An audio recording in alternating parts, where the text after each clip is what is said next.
Okay, hello, I'm Clara. I'm studying abroad in London currently, but I love to read, and so I thought I'd do a recap of all that I read in February and make a March TBR. So let's get started. I'm going to be checking my book bullet journal because I pop them all down in there. The first book that I read in February was Jade War, and I read this throughout the end of January, and I finished it February 3rd apparently. I overall really enjoyed it. I enjoyed it a lot more than I did Jade City. I don't know whether it was because I just wasn't in the right headspace when I read Jade City, or if I'm just misremembering how much I enjoyed it. But either way, I like this one a lot. I really liked how the politics developed.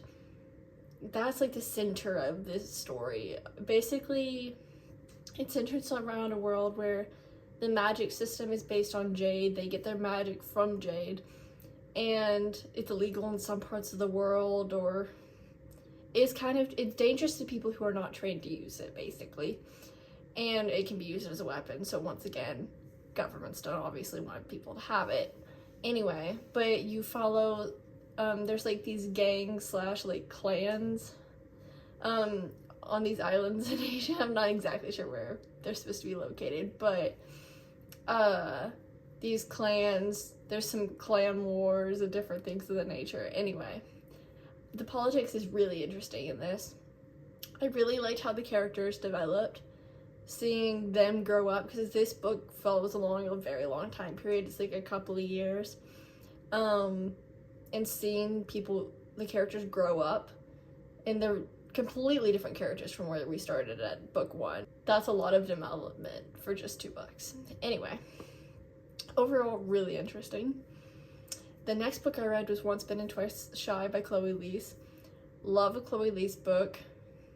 Thought this one was really cute. I think I might have enjoyed the other ones in this series a little more, but these are always a great time. I don't know, I feel like I didn't actually write down any thoughts, I just wrote a quote. Oh, I'll read out the quote. That was a thinking thought, shouldn't have become a talking thought. And that really sums up our main character, and I enjoyed it. I also listened to the audiobook of Everything I Know About Love by Dolly Alderton, which I also really enjoyed. I don't read a ton of nonfiction, but when I do, I normally do an audiobook, and I think this was good because I'm pretty sure it was narrated by Dolly Alderton. And hearing stories about someone growing up in their 20s and learning and making mistakes and figuring out what they want to do with their life and how they want to frame relationships in their mind, I think was something really helpful to think about. I might not be doing as crazy things as she was doing in her 20s right now, but it's always advice that is helpful. So I then reread Iron Flame by Rebecca Yarros.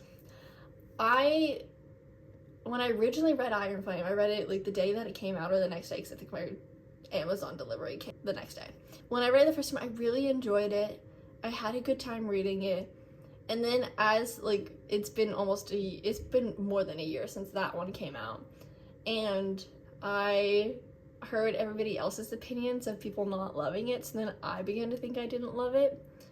And so rereading this confirmed that no, I did enjoy it. I had a great time reading it, and I shouldn't just base my opinions on others because everybody has different reading tastes. So great reminder on that front. It's a world of dragons, and there's a school to teach people how to be dragon riders, and more politics and life and death stuff. And then I read The Rebound by Catherine Walsh. I read Holiday Romance and Snowed In by her, and I really enjoyed those, so I thought I would go back and read her other books. And I thought it was cute. However, the main character was just a pathological liar there at the beginning, and I was like, really? That's not necessary. All of the problems centered around that fact, and I feel like it just didn't need to be that. I feel like we could have come up with a different plot device to cause problems rather than her just lying to literally everyone. So I rated that 3 stars. I don't think I've been saying the ratings. I'll put up a star rating next to all the other ones. Sorry. And then I read Matchmaker by Catherine Walsh. Thought I would just knock out the next one. And I rated this one 2 stars. This book fell really flat for me. I felt like all the characters were flat. They had no dimension. We knew absolutely nothing about the love interest. Like, we knew no personal details about this man. And I'm like, I can't get invested in this relationship because I knew literally nothing about him. Neither does she, to be honest. So, and the main character felt naive and also flat. Like, overall, it was just not the best book. Next, I read Onyx Storm. And I would say this was a solid addition to the Empyrean series. As I wrote in my notebook, I lived in denial throughout this book. I, knew where it was going. I hoped it wasn't. I was just hoping. And, it's fine. Overall, I really enjoyed it. I rated it 4 stars. I had a good time reading it. I read it in my 24-hour readathon, which maybe was not the best choice. However, was a great time. I read Deep End next by Ali Hazelwood, and this was an interesting book. I kind of knew going in, we were getting a spicy book on the upper levels of spice, but I don't think I fully believed it. And then I started reading it, and they hadn't even done anything yet, just them talking to each other about it. I was like, oh, I see that we're on another level here. But I did enjoy it. I rated it 4 stars. I really liked the relationships, not only the romantic relationship, but also seeing friendships form, because our main girl character, which I'm so bad at remembering names, so I'm gonna say no one's name in this. I'm so sorry. Our main female character, she doesn't have very many friends. She's gone through something traumatic, so she's trying to get over that and just kind of figure out what she wants to do with her life and connecting with others, learning the best way to connect with others. I don't know. It was really good. I did like it. 4 stars. I read Unloved by Peyton Corinne, I think is how you say her last name. I rated it 4 stars as well. I read Unsteady last year and I really enjoyed it. This series, specifically the first book, gives off kind of Binding 13 kind of vibes. Not as dark as those, shockingly, but it's similar vibes. I'm trying to jog my memory of what the heck happened in the book. You see, I write things down and it's not been that long. I just can never remember book plots. What did I read? Oh, I'm remembering now what the heck happened. It's the tutoring one. Yeah, there we go. Clicked in my brain. But our main female character is tutoring the main male character, and they've both had some toxic relationships in their past, so they're working through their trauma with each other, and I feel like the way that they think perfectly aligns where they can help each other, because they both are thinking in an unhealthy way, but they can figure it out together. I feel like they complement each other well, is what I remember from that book. Oh, I'm excited for the next book in that series, whatever it may be. I don't even think it's been announced, but whatever. Next, I read Dream Girl Drama by Tessa Bailey, and it was fine. It was a fun time. My main problem was with the ending. I felt like that was an anticlimactic way to end and solve the problem of the whole book. I feel like a more interesting way could have been found to solve it. I don't know. I then read The Great God Pan. It's by Arthur Machen. I rated it 3 stars. It's a novella. It was fine. Had to read for class. But it's a gothic lit novel.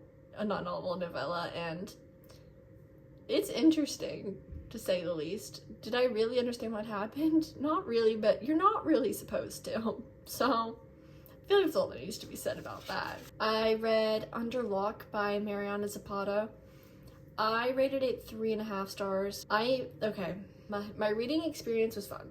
I did enjoy my reading experience. However, I can't really support the relationship, mainly because the guy, Locke.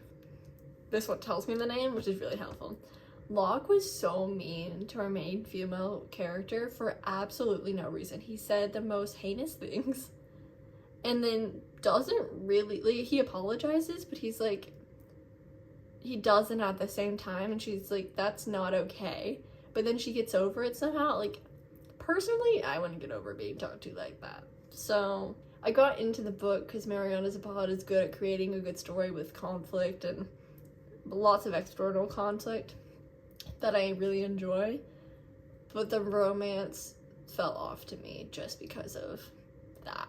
Then I read Anna and the French Kiss. This was a reread mainly because I was going to Paris and I wanted to reread it before going to Paris. And I rated it 3 stars on the reread. It was fine. I don't think it lived up since I read it in middle school. The main characters are so annoying because they both lie and they don't communicate, and I don't know. Well, they don't necessarily lie, but they make stupid decisions, which makes sense. They're teenagers. Teenagers make stupid decisions. However, I'm like, guys, all of the problems could be solved if you had one conversation, maybe 2 or 3 with like 3 conversations with separate people and you'd be good. But they don't do that, obviously, so you know, it's fine. It was cool to be able to read it and then go experience those locations that are talked about within the book, so that was cool. Next, I read Out of the Woods by Bonam-Young. I liked this one. This one's about a married couple who, they've been married since they were like 19, I believe, but they're having problems. The main female character is feeling a bit lost in what she wants to do and who she wants to be. That in turn is hurting their relationship, so they decide to go to couples therapy. But it was couple therapy in the woods for a week and doing hiking and stuff, which is not something either of them is very good at or inclined to do. However, they want to repair their relationship, so they go and do it. I enjoyed this because I feel like I haven't seen a couple going to couples therapy, because I think I've read one other book about a married couple having problems, and that was a Chloe Liese book, and I think I enjoyed that. I can't fully remember, pretty sure I did. I enjoyed this one too, just because you got to see the actual like therapy and seeing them work through not necessarily the problems the problems they have with each other, but also the problems that they have internally about themselves, because that was the main problem, at least in this book. The climax conflict thing was I wasn't ready for that. We were just chilling in the woods, and then anyway, spoilers, so I can't really go into detail there, however, whatever. And then the last book that I read in February was The Songbird and the Heart of Stone by Carissa Broadbent, and I rated this one 4 stars. It's been a hot sec since I read the rest of the Crown Syndixia series, and so I don't fully remember the details of that. However, you don't really need it going into this because you're following a character you already know, but you're meeting new characters and you're exploring a whole new location of this world, which is basically how, you know, fantasy things. But I thought the way they did the underworld was really interesting, and getting to see more of the gods of this world I also found really interesting. It's a magic system, not magic system, but like a world system that I think is really interesting. So I feel like I enjoyed the romance in this, but I also really enjoyed the world building. Okay, so that's all the books that I read in February. How many books was that? I read 15 books in the month of February. So I also wanted to let you guys know my March TBR. So this long, my TBRs are more of a suggestion and hopes and dreams. Will I actually read all of these? Hard to say. Maybe. I've done it before, but a lot of the time I just kind of pick and choose. It gives me a list of books that I would like to read, and I can choose from, so you know. Who knows? Okay, so what we got? We have Spiral. Okay, it's like March 5th. I've already read this book, but I did enjoy it, so, you know. You'll hear more about that in my March wrap-up. But, it's about a hockey player and a ballet dancer, and they work together to solve their own issues, but together, in a way that a lot of romance books do. Fake dating.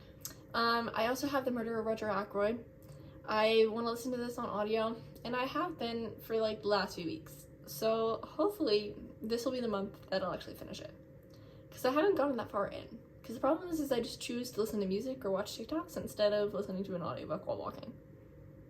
Should I watch TikToks while walking? No. But do I? Yeah. It's a Hercule Poirot novel, which I didn't realize when starting it, Then I also want to read Scythe and Sparrow, and by want to read, I've already read this as well. So, you know. But this is a part of the Butcher and Blackbird series, which all of them follow serial killers, murderers, psychologically deranged people, but they're like rom-coms. Yeah. These books are messed up, but they're also silly goofy, and I don't understand how both can be true, but they are. And you know, the stakes are high, because there's often a dead body involved. So, you know, hey. I don't know either, man. You know, I read one, and then I was like, might as well read the second book, and then here we are with the third. So, I don't know how we got here. I also would like to read First Time Caller. I really enjoyed B.K. Borison's other series, the one of Floodlight Farms, so I really am excited to read this one. It's a radio call show, and the lady calls in, I think. I'm not entirely sure what happens in this book. I just know I like B.K. Borison's books, so I will be reading. I also want to read Jade Legacy, because I just finished Jade War last month, and I would really like to finish up the series, so there's that. Oh, Wild Side, that came out 2 days ago. Yesterday. So I would like to read that because I like Elsie Silvers, and I've enjoyed pretty much all of her books, so definitely want to read that this month sometime, hopefully soon. Story of My Life by Lucy Score comes out next week, I believe, so I would like that to be something I pick up as well, because I've enjoyed a lot of Lucy Score's books. I haven't read all of them because she has a crap ton, so. But I've enjoyed her most recent ones a lot more than her past ones, so I want to pick that one up for sure. Beautiful Exile. I don't remember the name of this series, but I really enjoyed a lot of the other ones. I like the small town romance, but with a high stakes plot attached to it. So this series has been excellent for me, and I'm really excited to read this next one. I forget entirely who it's about, or a lot of the details of it, but I know I really enjoyed these. The Ragpicker King by Cassandra Clare. That came out yesterday as well, and I enjoyed the first one. Cassandra Clare fan. Do Immortal Instruments plot the sibling one, is it weird? Yes. Was middle school me able to move past that somehow? I don't really know, man. I question middle school me often. I read Agatha in middle school. Why? Did I know? I don't think so, but I think I did know. I don't really know. Who knows? Anyway, that one's set in a high fantasy world. It's Cassandra Clare's high fantasy series, so I do enjoy that. We'll see if I get to that this month. I kind of think I won't, but it's on this list just in case I would like to pick it up. Quicksilver, that's what I'm currently reading. And okay, the main motivating factor of me wanting to read this is I saw a cool edition of it at Hatchard's, which is a bookstore in London. And do I want to buy it? Yes. But I told myself, Clara, you need to read that book first and confirm you like it, and then you're allowed to buy the special edition. Will I let myself buy the special edition even if I do this like it? We'll see. But I needed to give myself that opportunity. And I'm really in fantasy romance mood, so you know, great times. And so a lot of the next few books are fantasy romances. City of Gods and Monsters, I've heard excellent things about. I've heard it's kind of similar to Crescent City, but some people liked it more. So, high praise. I've heard it's addicting, which is what I want. That's what I desire. I also want to reconsider me. I think it's a hockey romance. I'm not entirely sure what that's about, but I heard good things. For hockey romances and things of similar nature, I can hear just a few good things about it and not know at all what it's about, and I'll be like, okay, yeah, I'll pick it up. So, Spark of the Everflame, another one I've heard a lot of good things about. Also have no idea what it's about, but I'm good to go. I'd love to read it. And then I also need to read Lily Willows, which I'm also currently in the middle of, and that's for class. It's another Gothic literature, but this one's a more modern one, so, you know. Okay, sorry, got interrupted a little bit. However, that's it for my wrap-up and TBR, so if you guys want to see more of what I'm up to, go check out my TikTok, and yeah. And if you want to hear more about any of the books that I talked about, most of them are reading vlogs, so I'd go look back at my channel and find more of those videos, because I'll talk about the books more in depth there, because I'll remember more about the books when I'm reading them. So always good to go check in on there. So that's it.